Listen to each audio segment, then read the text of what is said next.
যদি আপনি দীর্ঘদিন ধরে হাঁটু, কোমর অথবা শরীরের যে কোনো জয়েন্টের ব্যথায় বিরক্ত হয়ে থাকেন, আপনার ডেলি লাইফস্টাইল এটার জন্য খারাপ হয়, তাহলে এর জন্য আপনাকে যে এক্সারসাইজগুলো করতে হবে সেটা হচ্ছে kind of rehab mobility exercise. এই এক্সারসাইজগুলো প্রত্যেকের জন্য আলাদা আলাদা হয়, কারণ প্রত্যেকের ব্যথার ধরন আলাদা, ব্যথার জায়গা আলাদা। এই এক্সারসাইজগুলো সাইন্টিফিক্যালি বিভিন্নভাবে ব্যথা কম করতে হেল্প করে। এটা কি করে, আপনার যেই জয়েন্টে ব্যথা করছে সেই জয়েন্টে ম্যাক্সিমাম ব্লাডটা নিয়ে যেতে হেল্প করে। ব্লাডের মাধ্যমে সেখানে অক্সিজেন এবং আদার্স বিভিন্ন নিউট্রিয়েন্টসগুলো পৌঁছায়, যাতে সেই জয়েন্টের পেনটা রিলিভ করতে হেল্প করে।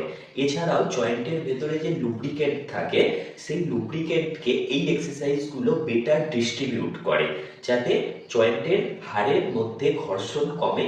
ঘর্ষণ কমার ফলে ব্যথা কমে। এছাড়া ওই জয়েন্টের পাশাপাশি যে বিভিন্ন টাইট মাসেলসগুলো থাকে বা কিছু লুজ মাসেলস থাকে, সেই টাইট এবং লুজ মাসেলগুলোকে এই নিয়মিত এক্সারসাইজগুলো বেটার ব্যালেন্স করে, যার ফলে আপনার মুভমেন্টের ক্ষেত্রে হেল্প হয়।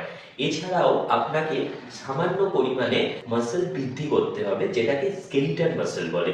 হাড়ের সাথে লিগামেন্টের যে জয়েন্টসটা থাকে, সেই জয়েন্টেই আমাদের স্কেলিটন মাসেলস থাকে।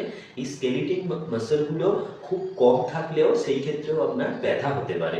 এছাড়াও রাইট নিউট্রিশন, আপনার খাদ্যের তালিকার মধ্যে সঠিক পরিমাণে প্রোটিন এবং আদার্স ভিটামিন মিনারেলসগুলো থাকা খুবই দরকার। সিবায় ফিটনেস অ্যান্ড জিমন্যাস্টিকে আপনাকে সম্পূর্ণ without any personal training charges, এবং আপনাকে আলাদা করে কোনো ডায়েট প্ল্যানের জন্য চার্জও নেওয়া হয় না। আপনাকে সম্পূর্ণ কাস্টমাইজ এক্সারসাইজ করানো হয়, প্লাস তার সাথে সাথে আপনাকে কাস্টমাইজ ডায়েট প্ল্যান দেওয়া হয়, যেটা আপনার বিভিন্ন রকমের হেলথ ইস্যুকে সলভ করতে হেল্প করবে। স্ক্রিনে নাম্বার দেখতে পাচ্ছেন, এক্ষুনি যোগাযোগ করুন। এবং দীর্ঘদিনের এই ব্যথা যেটা আপনাকে বিরক্ত করছে, আপনি কোনো কাজ রেগুলার বেসিসে ঠিক করে করতে পারছেন না, অফিসে কাজ করার সময় লোয়ার ব্যাকে ব্যথা হচ্ছে, বাজার হাট করার সময় বাজারের ব্যাগ নিতে গিয়ে শোল্ডারে পেন হচ্ছে, হাঁটুতে পেন হচ্ছে, এই সমস্ত পেনগুলো কিন্তু আপনি বিভিন্ন এক্সারসাইজের মাধ্যমেই ঠিক করতে পারবেন। এটা রেগুলার বেসিসে আপনার কোনো মেডিসিন হচ্ছে এর সঠিক চিকিৎসা নয়, আপনাকে এক্সারসাইজ করতে হবে।